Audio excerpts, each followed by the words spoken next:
Gigi here, and this is Let's Build. If this is your first time, I build a Lego set timed to different media and talk about the topic of the build.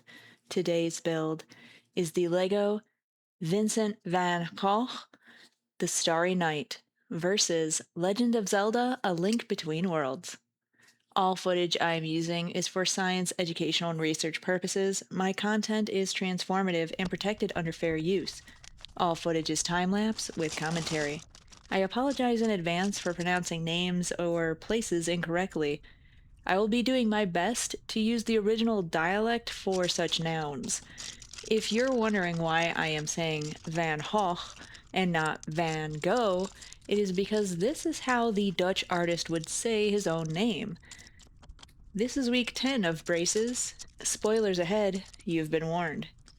Specifications for the Lego set. Build creativity. Build concentration. Build your own 3D Lego brick version of one of Vincent van Gogh's most celebrated artworks, The Starry Night from 1889, which can be seen at the Museum of Modern Art, or MoMA, in New York City. Discover innovative building techniques to capture Van Gogh's swirling brushstrokes and hang your completed masterpiece by the hook or on a wall or display it freestanding. This wonderfully detailed LEGO Ideas model comes with an adjustable display arm on which the Vincent van Gogh minifigure can stand with his paintbrush, palette, and easel. Find your artistic groove. A super treat for yourself or a home decor gift idea for other art lovers. This collectible model includes instructions to guide every step of your immersive creative experience. The Museum of Modern Art, MoMA, is proud to join with LEGO Group and Fan Designer to share this project with art lovers around the world. This LEGO 2,316-piece brick Van Gogh recreation measures over 12 inches high, 15 inches wide, and 5 inches deep, and can be displayed freestanding or hung by its wall hook.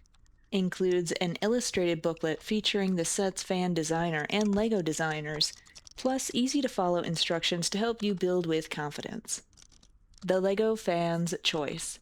This buildable model for adults is one of many LEGO Ideas sets, each created by a fan designer, voted for by LEGO fans, and produced by the LEGO Group. The story.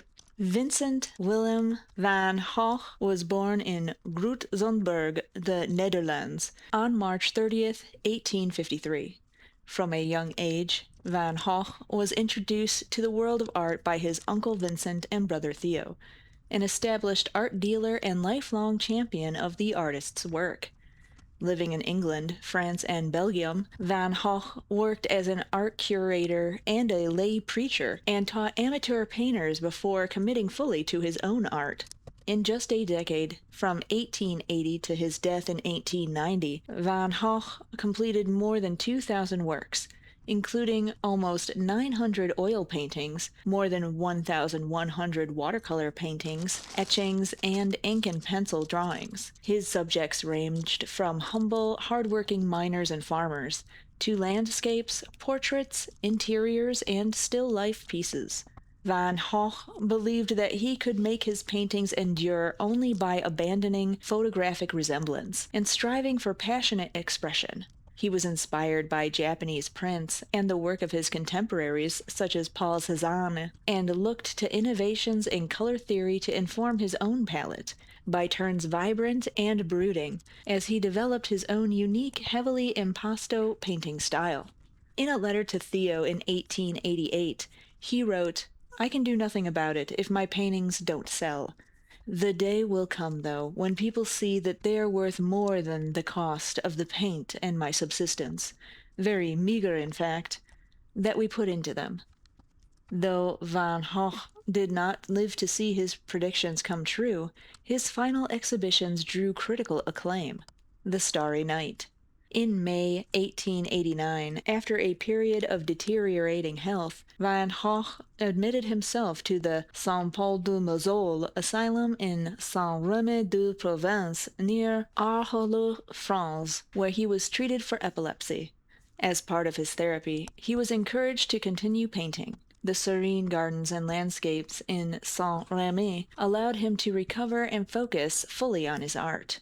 Within a year, he had completed at least 150 works, including The Starry Night. In a letter to his brother, the artist wrote, "The sight of the stars always makes me dream." Like many of Van Gogh's paintings, this timeless artwork, with its swirling blue and yellow brushstrokes, imbues night and nature with an emotional language beyond their actual appearances. Acquired by the Museum of Modern Art in 1941, it was the first artwork by Van Gogh to enter a New York museum collection, and it continues to be a visitor favorite in the museum's galleries. Now you can reimagine and create your own 3D version, thanks to this exceptional collaboration between MoMA, fan designer Truman Chang, and LEGO Ideas designers. The World's Museum for Modern Art and Contemporary Art. The Museum of Modern Art in New York City brings creativity and inspiration to people all over the world. Founded in 1929 by three women, MoMA was the first museum dedicated to new art, from paintings and drawings to film, design, and performance. This bold experimental vision continues by sharing the most thought provoking and resonant works of today. Meet the fan designer. Truman Cheng from Hong Kong is a PhD student in medical robotics. How does that relate to recreating world famous art with Lego bricks? Robotics is just one form of creative problem solving that I love. I also love art and drawing new fantasy/sci-fi characters from my imagination. Lego is very special to me because it is a unique synthesis of artistic expression and puzzle solving. Van Gogh's work has always fascinated me, and The Starry Night is one of his most iconic works. I have always wanted to make a Lego version of it, but couldn't think of a good execution style. One day, I was playing with Lego elements and discovered that stacking them together in random intervals looks a lot like Van Gogh's iconic brushstrokes. So, based on my model on the original painting and took some creative liberties with the 3D aspect of design. It was a good brain teaser to find the best techniques and Lego parts to capture the look of the original painting.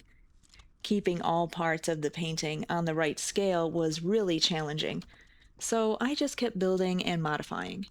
Once the model launched on the LEGO Ideas platform, it gathered 10,000 supporters in just 3 weeks. Thank you so much to everyone who voted. The LEGO Artists. This set reimagines the original painting in a 3D scene, with strong emphasis on the artist's iconic brushstrokes and color choice. A 3D painting is not normally something we would release as a model, but it was a fun challenge. I was amazed by all the details Truman captured from the original painting. I wanted to make sure we created a great building experience as well as a work of art. We worked closely with MoMA, experimented with lots of different building techniques and angles, and I kept going back to every Lego element to get the colors and placement just right, and hopefully do Van Gogh's beautiful brushwork justice. From the Lego Model Design Master. This set is truly made for every art lover, especially for Van Gogh's fans, and we couldn't have done it without MoMA. The final model is so impressive, it shows depth and layer that mimic the techniques used in the actual painting. The most challenging part was designing the Starry Night painting on a tiny Lego brick canvas. I incorporated Van Gogh's brushstroke techniques in all the decorations. I love the little Vincent van Gogh minifigure and his miniature canvas and palette. You can place the artist inside the painting or display him as a standalone minifigure. LEGO Senior Graphic Designer. The Starry Night is an oil-on-canvas painting by the Dutch post-impressionist painter Vincent van Gogh. Painted in June 1889, it depicts the view from the east-facing window of his asylum room at Saint-Rémy-de-Provence, just before sunrise, with the addition of an imaginary village. It has been in the permanent collection of the Museum of Modern Art in New York City since 1941, acquired through the Lily P. Bliss bequest. Described as a touchstone of modern art, The Starry Night has been regarded as one of the most recognizable paintings in the Western canon. The painting was created in mid-June 1889, inspired by the view from Van Gogh's bedroom window at Saint-Paul-de-Mazur, a mental asylum near Saint-Rémy-de-Provence. The former monastery functioned as a mental asylum, where Van Gogh voluntarily admitted himself on 8th of May 1889, following a mental breakdown and his infamous act of self-mutilation that occurred in late December of 1888. Catering to wealthy patients, the facility was less than half full at the time of Van Gogh's admission, allowing the artist access to both a second-story bedroom and the ground floor studio. During his year-long stay, he remained highly productive, creating many paintings including irises, a self-portrait, and the Starry Night. The painting's celestial elements include Venus, which was visible in the sky at the time, and the moon, although the moon's depiction is not astronomically accurate. The cypress trees in the foreground were exaggerated in scale compared to the other works. Van Gogh's letters suggest he viewed them primarily in aesthetic rather than symbolic terms. The village in the painting is an imaginary addition, based on sketches rather than the actual landscape seen from the asylum. The Starry Night has been subject to various interpretations, ranging from religious symbolism to representations of Van Gogh's emotional turmoil. Some art historians link the swirling sky to contemporary astronomical discoveries, while others see it as an expression of Van Gogh's personal struggles. Van Gogh himself was critical of the painting, referring to it as a failure in letters to his brother Theo. The artwork was inherited by Theo upon Vincent's death. Following Theo's death 6 months after Vincent's, the work was owned by Theo's widow, Jo, who sold it to Amélie Schoffenecker, which is, if I say this in English, Schoffenecker, in 1901, just so there's no confusion, who sold it back to Jo in 1905. From 1906 to 1938, it was owned by one Georgette P. van Stolk of Rotterdam. Paul Rosenberg bought it from Van Stolk in 1938 and sold it by exchange to the Museum of Modern Art in New York in 1941, which rarely loans it out. Scientific analysis of the painting has confirmed Van Gogh's use of ultramarine and cobalt blue for the sky, with Indian yellow and zinc yellow for the stars and the moon. The painting, although the Starry Night was painted during the day in Van Gogh's ground floor studio, it would be inaccurate to state that the picture was painted from memory. The view has been identified as one from his bedroom window facing the east, a view which Van Gogh painted variations of no fewer than 21 times, including Starry Night. Through the iron-barred window, he wrote to his brother Theo around May 23, 1889, "I can see an enclosed square of wheat, above which in the morning I watch the sun rise in all its glory." Van Gogh depicted the view at different times of the day and under various weather conditions, such as sunrise, moonrise, sunshine-filled days, overcast days, windy days, and one day with rain. While the hospital staff did not allow Van Gogh to paint in his bedroom, he was able to make sketches there in ink or charcoal on paper. Eventually, he would base newer variations on previous versions. The pictorial element uniting all of these paintings is the diagonal line coming in from the right depicting the low-rolling hills of the Alpilles Mountains. In 15 of the 21 versions, cypress trees are visible beyond the far wall enclosing the wheat field. Van Gogh exaggerated their size in 6 of these paintings, most notably in Wheat Field with Cypresses and The Starry Night, bringing the trees closer to the picture plane. Also, in addition to that, one of the first paintings of the view was mountainous landscape behind Saint-Rémy in Copenhagen. Van Gogh made several sketches for the painting, of which the enclosed wheat field after a storm is typical. It is unclear whether the painting was made in his studio or outside. In his June 9th letter describing it, he mentions that he had been working outside for a few days.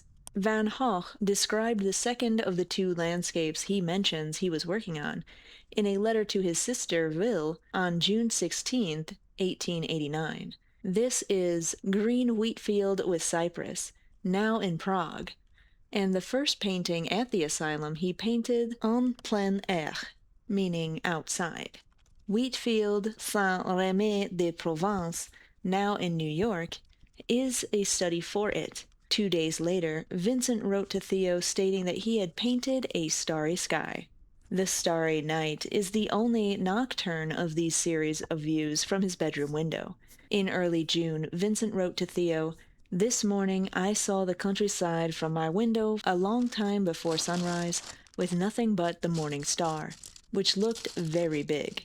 Researchers have determined that Venus, sometimes referred to as the morning star, was indeed visible at dawn in Provence in the spring of 1889, and was at that time nearly as bright as possible. So the brightest star in the painting, just to the viewer's right of the cypress tree, is Venus. The moon is stylized, as astronomical records indicate that it was waning gibbous at the time Van Gogh painted the picture. The phase of the moon had been at its waning crescent at the time Van Gogh's moon would not have been astronomically correct. The one pictorial element that was not visible from Van Gogh's cell is the village, which is based on a sketch made from a hillside above the village of Saint-Rémy, though it may have been done later, and the steeple was more Dutch than Provençal. A conflation of several Van Gogh had painted and drawn with his Noonan period, and thus the first of his reminiscences of the North. He was to paint and draw early the following year. Holsker thought a landscape on the reverse was also a study for the painting. Despite the large number of letters Van Gogh wrote, he said very little about the Starry Night. After reporting that he had painted a starry sky in June, Van Gogh next mentioned the painting in a letter to Theo on or about September 20th, 1889, when he included it in a list of paintings he was sending to his brother in Paris, referring to it as a night study. Of this list of paintings, he wrote, "All in all, the only things I consider a little good in it are the wheat field, the mountain, the orchard, the olive trees with the blue hills, and the portrait and the entrance to the quarry, and the rest says nothing to me." The rest would include the Starry Night. When he decided to hold back 3 paintings from this batch to save money on postage, the Starry Night was one of the paintings he did not send. Finally, in a letter to painter Amélie Bernard from late November 1889, Van Gogh referred to the painting as a failure. Van Gogh argued with Bernard and especially Paul Gauguin as whether one should paint from nature, as Vincent preferred, or paint what Gauguin called abstractions, paintings conceived in the imagination, or de tête. In the letter to Bernard, Vincent recounted his experiences when Gauguin lived with him from October 23, 1888 to December 25th of that same year. "When Gauguin was in Arles, I once or twice allowed myself to be led astray into abstraction, as you know. But that was a delusion, dear friend, and one soon comes up against a brick wall. And yet, once again, I allowed myself to be led astray into reaching for the stars that are too big, another failure, and I had my fill of that." Vincent here is referring to the expressionistic swirls which dominate the upper center portion of the Starry Night. Theo referred to these pictorial elements in a letter to Vincent dated October 22, 1889. "I sense what preoccupies you in the new canvases, like the village in the moonlight, the Starry Night, or the mountains, but I feel that the search for style takes away the real sentiment of things." Vincent responded in early November, "Despite what you say in your previous letter, that the search for style often harms other qualities, The fact is that I feel greatly driven to seek style, if you like, but I mean by that a more manly and more deliberate drawing. If that will make me more like Bernard or Gauguin, I can't do anything about it. But I am inclined to believe that in the long run you'd get used to it. And later in the same letter he wrote, I know very well that the studies drawn with long, sinuous lines from the last consignment weren't what they ought to become. However, I dare urge you to believe that in landscapes one will continue to mass things by means of drawing style that seeks to express the entanglement of the masses. But although Vincent periodically defended the practices of Gauguin and Bernard, each time he inevitably repudiated them, and continued with his preferred method of painting from nature. Like the Impressionists he had met in Paris, especially Claude Monet, Vincent also favored working in series. He had painted his series of sunflowers in Arles, and he painted the series of cypresses and wheat fields at Saint-Rémy. The Starry Night belongs to this latter series, as well as to a small series of nocturnes he initiated in Arles. The Nocturne series was limited by the difficulties posed by painting such scenes from nature at night. The first painting of the series was Café Terrace at Night, painted in Arles in early September 1888, followed by Starry Night over the Rohan later that same month. Vincent's written statements concerning these paintings provide further insight into his intentions for painting night studies in general, and the Starry Night in particular. Soon after he arrived in Arles in February 1888, Vincent wrote to Theo, I need a starry night with cypresses, or perhaps above a field of ripe wheat. There are some really beautiful nights here. That same week he wrote to Bernard, a starry sky is something I should like to try to do, just as in the daytime I am going to try to paint a green meadow spangled with dandelions. He compared the stars to dots on a map and mused that, as one takes a train to travel on Earth, we take death to reach a star. Although at this point in his life Vincent was disillusioned by religion, he appears not to have lost his belief in an afterlife. He voiced this ambivalence in a letter to Theo after having painted Starry Night over the Rohan, confessing to a tremendous need for, shall I say the word, for religion.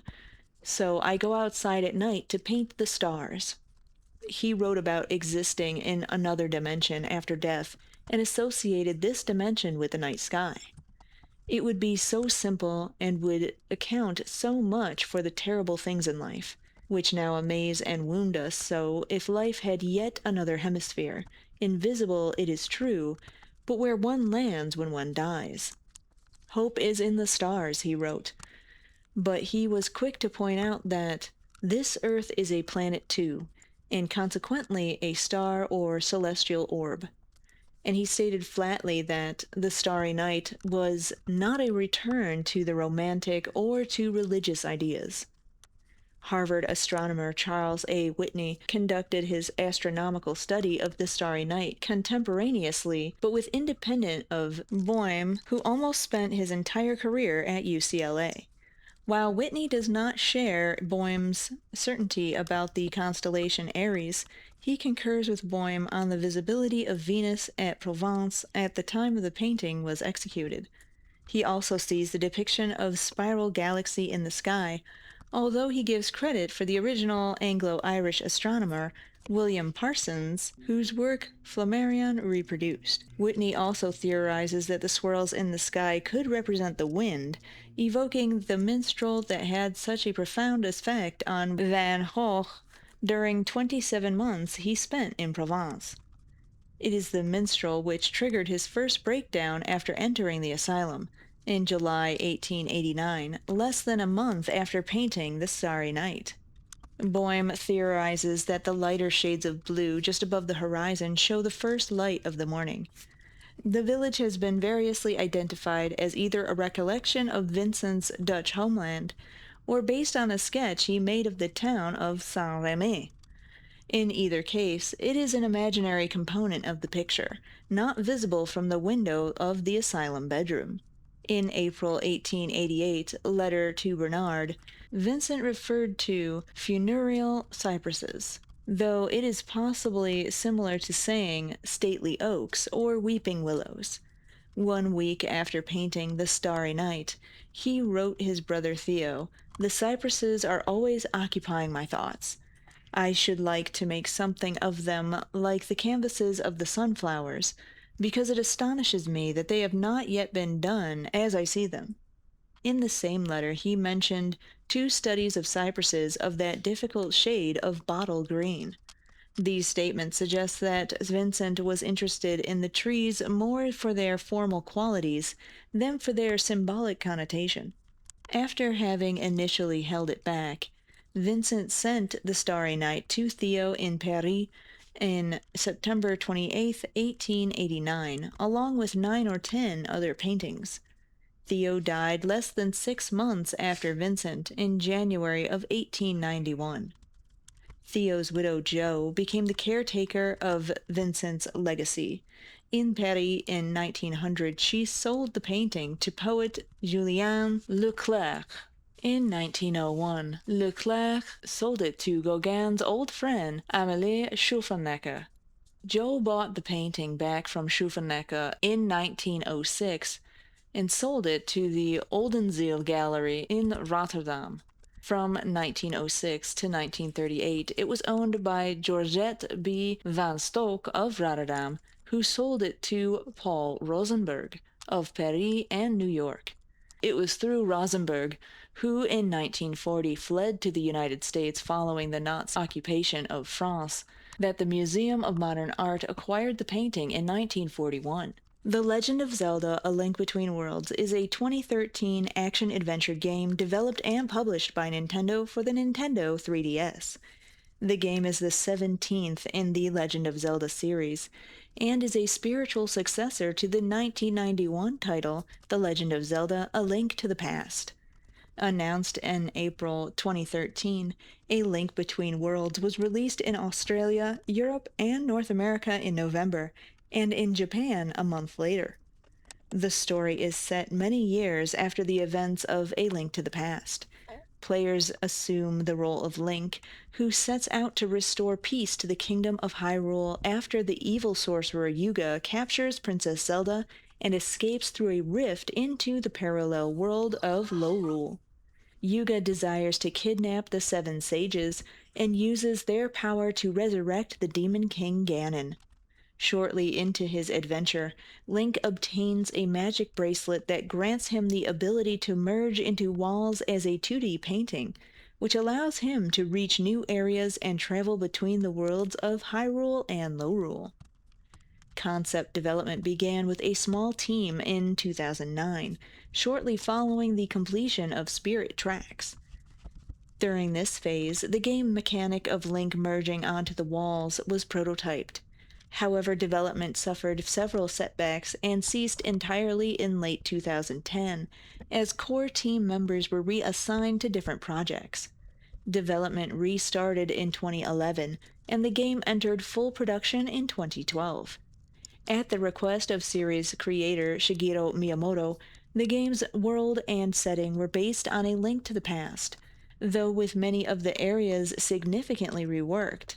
The game's designers thought to rethink the established conventions of the series, leading to 2 key changes in the game's structure: allowing players to clear the majority of dungeons in any order they choose, and the introduction of the item rental system. A Link Between Worlds received critical acclaim, with praise toward its soundtrack, engaging gameplay, and new features, and nostalgic feeling, though the art style received mixed reviews.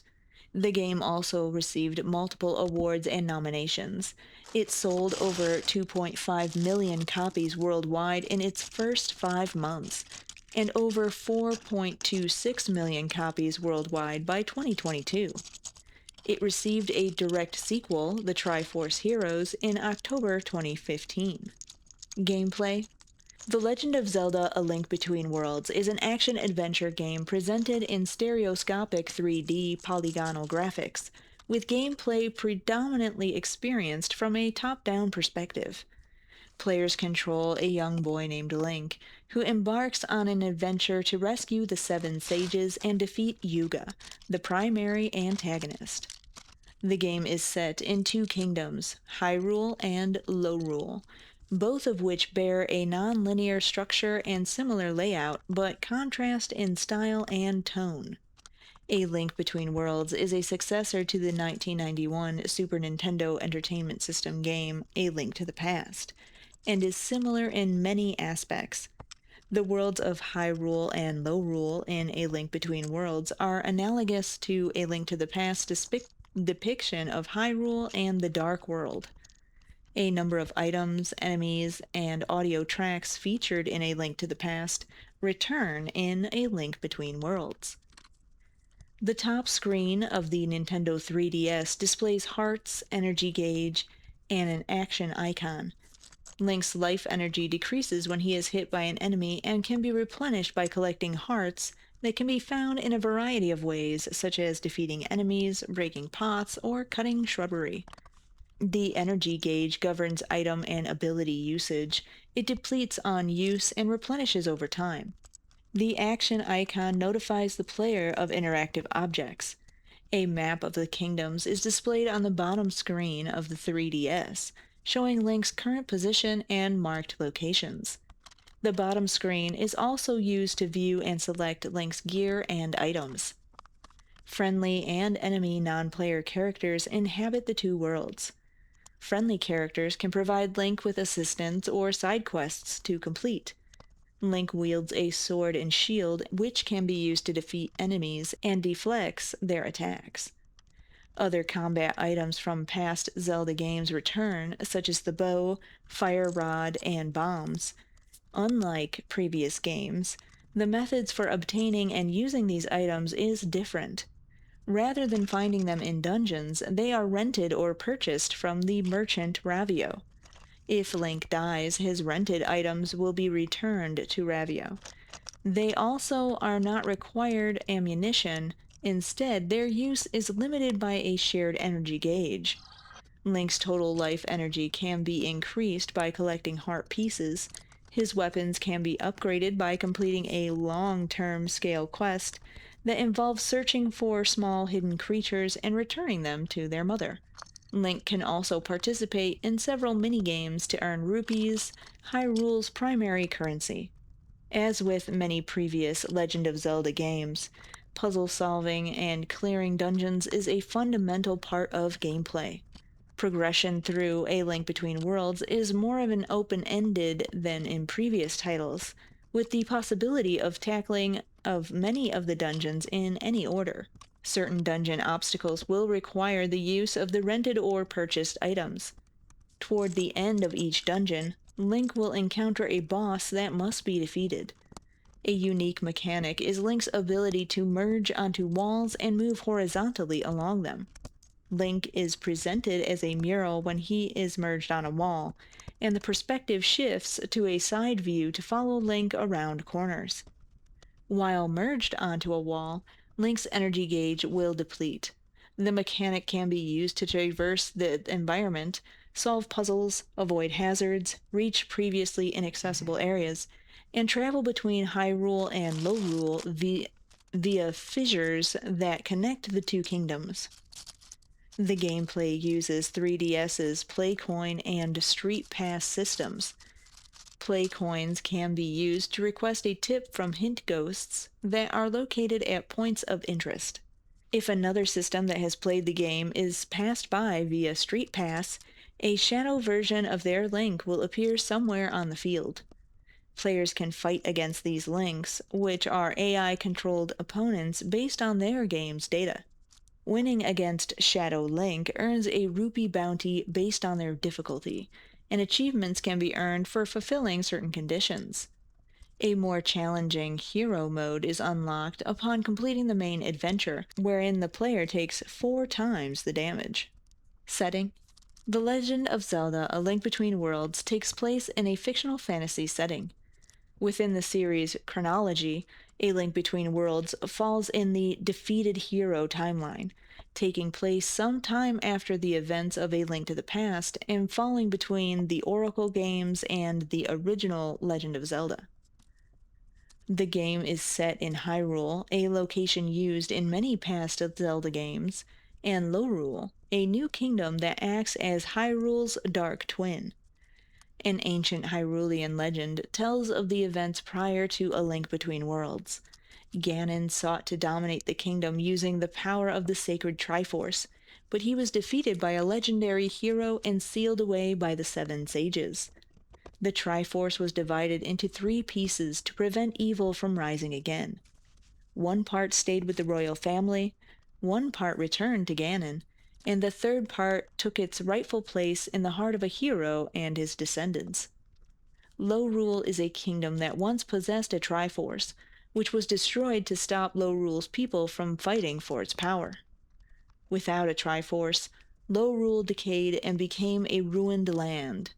In A Link Between Worlds, Princess Zelda rules Hyrule while her counterpart Hilda rules Lorule. Plot: Link, the apprentice of a blacksmith, goes to deliver a forgotten sword to a captain at the sanctuary, only to encounter a mysterious figure named Yuga, who transforms a descendant of one of the Seven Sages, Ceres, into a painting. Link underestimates Yuga and is defeated. A merchant, Ravio, proposes to help Link and gives him a bracelet and his items. To Ravio's advice, Link reports the events to Princess Zelda. She gives him the Pendant of Courage. In Hyrule, there exists 3 pendants that once found give the power to wield the Master Sword.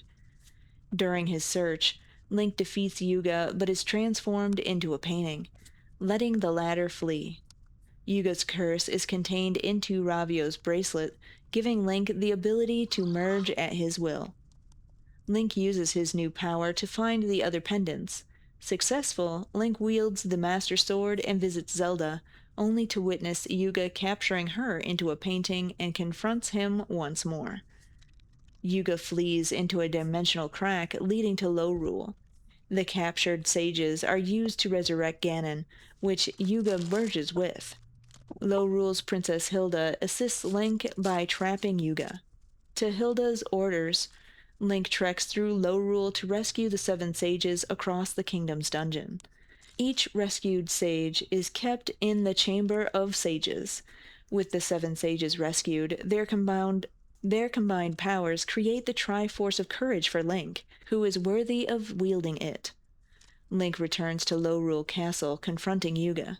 However, before doing so, Hilda steals Zelda's Triforce of Wisdom. Hilda reveals her true goal. Long ago, Lorule was once a peaceful kingdom until her ancestors destroyed its Triforce to end a civil war, allowing Lorule to fall into its current ruined state. Deciding to use Hyrule's Triforce, she sent Yuga to steal the Triforce of Courage from Link, but to no avail. She tricks Link into finding it himself for her. With the complete Triforce, Yuga betrays Hilda to get the Triforce for himself. Link confronts Yuga and finally defeats him. He restores the 2 princesses. During Hilda's apology, Ravio suddenly appears, revealing himself as Link's counterpart. He and Hilda make amends and decide to help each other rebuild Lorule. Link and Zelda return to Hyrule and use its Triforce to grant their wish for Lorule to have its own Triforce again, and the kingdom returns to its former glory. Link returns the Master Sword to the pedestal and leaves with both the returned sages and Zelda. Development.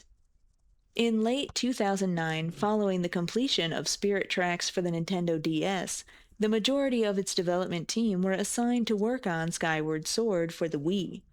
3 members of Spirit Tracks' team began working on a new handheld Zelda game for the upcoming Nintendo 3DS console.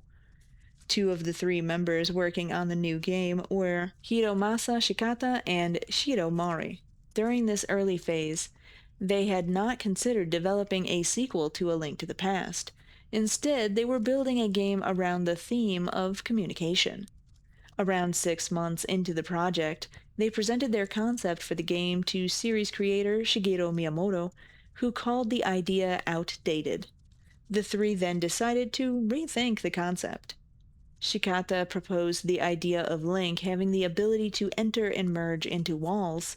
This feature would eventually become one of the unique gameplay's aspects. Within a day, Maori had created an initial prototype to demonstrate the feature, and seeing it in action led to an influx of ideas. Link was able to transform from a 3D character to a 2D character by entering walls and then move smoothly around corners to reach places he previously could not. This ability opened up possibilities for creating new puzzles and using new mechanics. At this stage in the project, they still considered the game an extension of the DS Zelda games and used the same viewpoint and design of Link from Spirit Tracks. Around October 2010, the prototype was presented to Miyamoto, who approved the new concept. However, within 2 weeks of entering production, core members of the development team were reassigned to work on launch games for Nintendo's Wii U console, which was scheduled for release in 2012. With the team disbanded, development ceased. In November 2011, Skyward Sword was released for the Wii, and Zelda series producer Eiji Aonuma began thinking about the next project in the series. While Nintendo had released a remake of Ocarina of Time for the 3DS, demand for an original Zelda game on the 3DS was growing. Aonuma chose to revisit the idea of Link entering walls. With Shikata and Maori still engaged in the development of Wii U launch games, Aonuma decided to revive the project without its core members, 13 months after it was shelved. Kentaro Taminaga was brought onto the team to continue where Shikata had left off. He refined the system of entering walls and designed some small dungeons, which he presented to Miyamoto in May of 2012. Taminaga planned to create 50 more small dungeons that would use the wall entering mechanic, but Miyamoto criticized this approach and suggested basing the new game on A Link to the Past. Aonuma proposed combining the wall entering mechanic with the top-down perspective and landforms of A Link to the Past.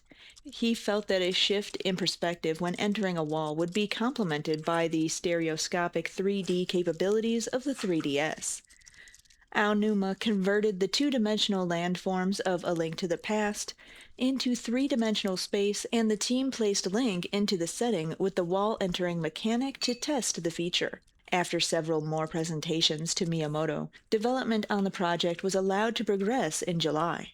The development team began expanding before the end of 2012, with people joining from finished projects. Shikata rejoined as director and Maori returned as assistant director and lead programmer. Development was completed October 2013. Technical and design. Implementing the top-down perspective became a particular problem and resulted in a lot of trial and error. With a true top-down view, players would be unable to see the characters' faces and bodies. To circumvent this issue, objects in the world were slanted at an angle so they were more visible. Maori requested that the game run at 60 frames per second instead of 30 to stabilize the stereoscopic 3D and smoothen the movement animations. While doubling the frame rate increased the processing load, it allowed the developers to implement a feature where players could select items by dragging and dropping them from their inventory using the Nintendo 3DS's touchscreen and stylus. At 30 frames per second, this feature was too sluggish for the stylus's movement. Rethinking the conventions of Zelda became an important theme as development progressed. In previous Zelda games, the player would go into a dungeon, obtain a new item, and then move on to the next dungeon in a specific order. The development team felt that this formula was flawed as a player could get stuck on a dungeon and be unable to progress. They wanted to give the player more freedom in the ways they could advance, allowing them to tackle dungeons in any order and clear multiple dungeons in parallel, but this meant that the method for acquiring items had to be changed. They opted for a system where players could rent or purchase items using rupees. In the final game, rented items are returned to the merchant when the player is defeated, but the team had considered other ideas for returning rented items, such as setting a timer on the rental period and imposing fees if they were returned late. The development team found out about the Nintendo 2DS during production. As the Nintendo 2DS lacked 3D capabilities, the team decided to revise some of the dungeon designs to be certain they could be completed without the 3D effect. The designers thought that Link's appearance should change when Link entered a wall, and the perspective switched from top-down view to side view. They chose to make Link a mural while he was on the wall. This led to the creation of the antagonist Yuga, a sorcerer that can transform himself and others into paintings. Aonuma mentioned that the idea of Link turning into a mural was inspired by Phantom Ganon jumping into paintings during his encounter in Ocarina of Time. As the story takes place long after the events of A Link to the Past, and the player travels between the two worlds of Hyrule and Lorule, the development team chose A Link Between Worlds instead of A Link to the Past 2 for the English language title. Audio. A Link Between Worlds features original music along with tracks from A Link to the Past. Ryo Nagamatsu composed and orchestrated new music for A Link Between Worlds, and played the flute music featured in the Milk Bar. He also composed arrangements and adapted Koji Kondo's original music from A Link to the Past. Nagamatsu wanted to balance arrangements of past music with new music to please both old and new players. He began by revisiting old tracks and thinking how he could best adapt them for A Link Between Worlds. He was eager to include choral performances as a way to add tension to the eerie and unpleasant scenes. Nagamatsu performed the vocals and made use of multi-track recording to layer the different vocal tracks. The audio team decided not to use live orchestra. The primary reason for this was to create optimal sound for the 3DS. The reverberations and low-pitched sounds created by a live orchestra were not suitable for the 3DS speakers. The majority of the music was created digitally, but with the intent of making it sound live recorded. Most strings were made using a synthesizer, and various guitar and flute renditions of tracks found elsewhere in the game were performed live, with Nagamatsu playing the flute and Toru Minegishi playing guitar. I chose to play Legend of Zelda: A Link Between Worlds for this build because the paintings created by Yuga reminded me of Vincent van Gogh, with the striking bright colors, emphatic brushstrokes, and his penchant for portraits. I also love the Legend of Zelda series of games, and building this artwork gave me a perfect excuse to replay one of the games I have for the 3DS. This playthrough is also a playtime match. Total build time, 5 hours, 6 minutes, 59 seconds, which means you could watch the documentary Van Gogh, The Tragic Story of the Man Behind the Starry Night at 52 minutes, Vincent, The Life and Death of Vincent van Gogh at 95 minutes, Vincent van Gogh, A New Way of Seeing at 90 minutes, and 69 minutes of Van Gogh painted with words. Let me know what you think in the comment section below. Remember to like, subscribe, share, ring that bell, all the things for the YouTubes. Thank you.